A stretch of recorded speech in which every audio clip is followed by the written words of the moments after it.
আসসালামু আলাইকুম ওয়া রাহমাতুল্লাহি ওয়া বারাকাতুহু। আসলে আমার আসতে দেরি হয়ে গিয়েছে ফ্লাইট বিপর্যয়ের কারণে, এজন্য আমি ক্ষমা চাচ্ছি।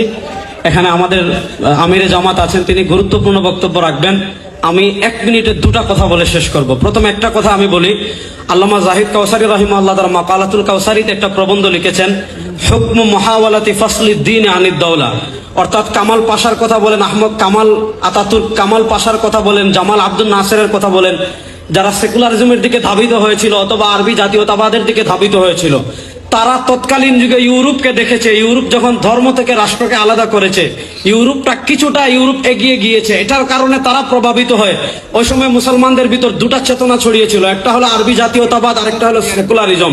আল্লামা কাউসারী রাহিমাহুল্লাহ তার মাকালাতুল কাউসারীতে সুস্পষ্ট ভাষায় লিখেছেন যে রাষ্ট্র কখনো ধর্ম থেকে আলাদা হতে পারে না। হুকমু মুহাওয়ালাতি ফাসলিদ্দিন আনিদ দাওলা, রাষ্ট্রকে ধর্মকে আলাদা করা, এটা সেকুলারিজম চিন্তা। এমন চিন্তা কোন মুসলমান ভূখণ্ডে কোন মুসলমান যদি লালন করে, তার ঈমান থাকবে না। আমি শুধু আপনাদেরকে একটা কথা বলি, 52 বছর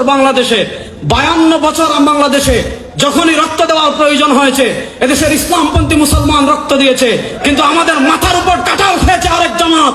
আমরা দেখেছি সব সময় আমরা রক্ত দেই, ক্ষমতায় যায় আরেক দল, কাঁঠাল খায় আরেক দল। আমরা পরিষ্কার ভাষায় বলি, 2024-এর জুলাই আগস্টে যে গণ অভ্যুত্থান হয়েছে, এই গণ অভ্যুত্থানে কোনো সহভাগী রক্ত দেয় নাই, এই গণ অভ্যুত্থানে কোনো রাম রক্ত দেয় নাই, এই গণ অভ্যুত্থানে কোনো বাম রক্ত দেয় নাই, এই অভ্যুত্থানে রক্ত দিয়েছে আবু সাইদ, মুগ্ধ, তাহমিদেরা।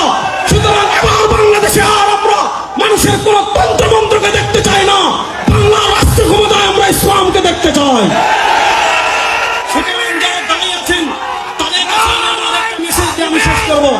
যারা দাঁড়িয়ে আছেন তাদের কাছে একটা মেসেজ দিয়ে আমি আমার বক্তব্য শেষ করছি।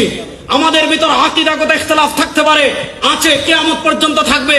মাযহাবগত ইখতিলাফ আছে, থাকবে, কিন্তু বাংলাদেশের রাষ্ট্র ক্ষমতায় ইসলাম যাক, এ ব্যাপারে আমাদের ভিতর কোনো ইখতিলাফ আছে? বলেন, এ ব্যাপারে আমাদের ভিতর কোনো ইখতিলাফ আছে?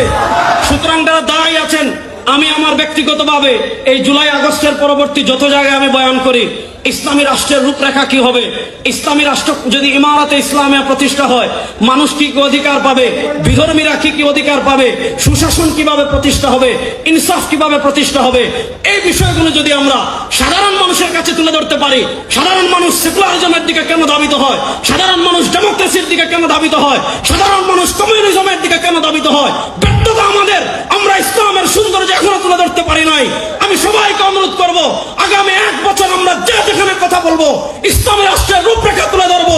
ইনশাআল্লাহ বাংলাদেশের সব মতবাদ দেখা আমাদের শেষ হয়েছে, এবার আমরা ইসলামের বাংলাদেশ দেখবো ইনশাআল্লাহ।